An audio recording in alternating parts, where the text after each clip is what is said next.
Ya gue lanjutin ya, setelah di jantung gue diperiksa di habis treadmill itu, gue lanjut periksa eko.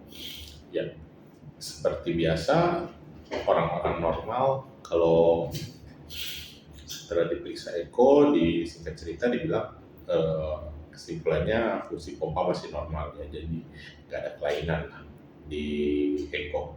Terus dilanjutin karena ada aritmianya, gue lanjutin ke IP study. Ada dokter yang bilang gue harus IP study untuk dimasukin kateter, terus dilihat di dalam jantung.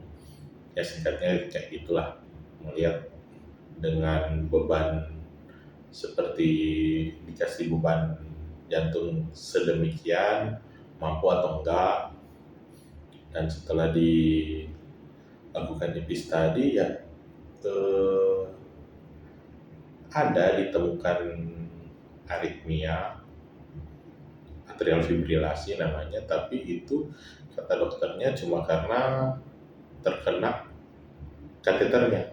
Setelah diulang dengan frekuensi yang sama,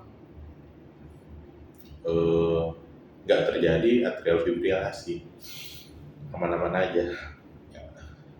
Setelah itu dipulangkan dengan kondisi ya aman-aman aja, nggak ada seperti nggak ada kesimpulan yang gua tangkap ya. Ya singkat cerita, akhirnya gua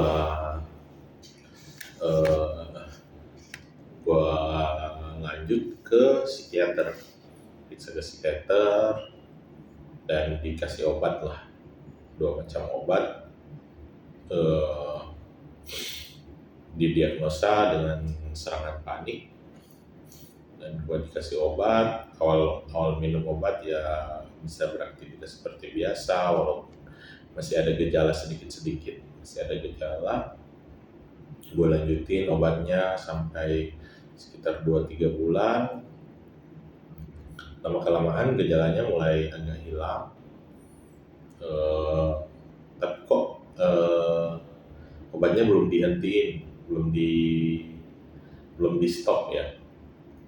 Ya ujung-ujungnya gue harus balik-balik lagi untuk berobat, ambil obatnya. Tapi gue memberanikan diri setelah satu saat gue ketemu sama teman yang relate dan dia juga nakes.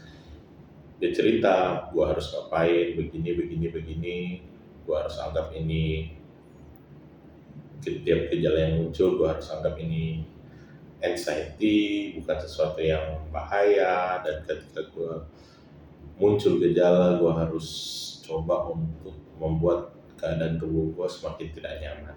Ya begitulah, singkat cerita gue stop obat, nggak tapering off, dan dia muncul gejala withdrawal, susah tidur, keringat dingin dan segala macam. Tapi karena dalam mindset gue udah atau ini hanya serangan panik atau anxiety gue, jadi withdrawal gue mungkin nggak lama ya, cuma 1 hari, 2 hari lah.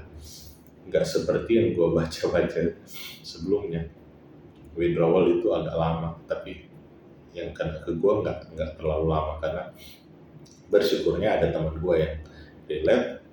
Dia kasih opini dia, bukan opini juga sih, berdasarkan yang dia baca, journaling yang dia baca. Dan ya sampai gue saat ini juga udah stop obat, tapi masih ada gejala-gejala yang muncul hingga saat ini.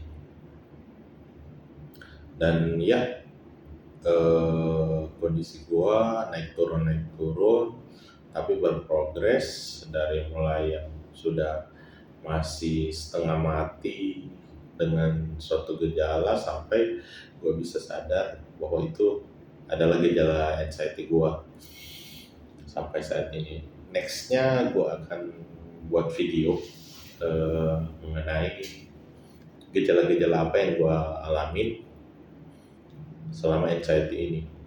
gue akan rangkum dalam satu video full. Tapi gue bikin terstruktur aja ya, dari kepala hingga kaki apa yang gue rasain selama 2 tahun ini. Oke, sekian video gue, pengalaman gue terkena serangan panik, terkena anxiety. Ya, tetap semangat.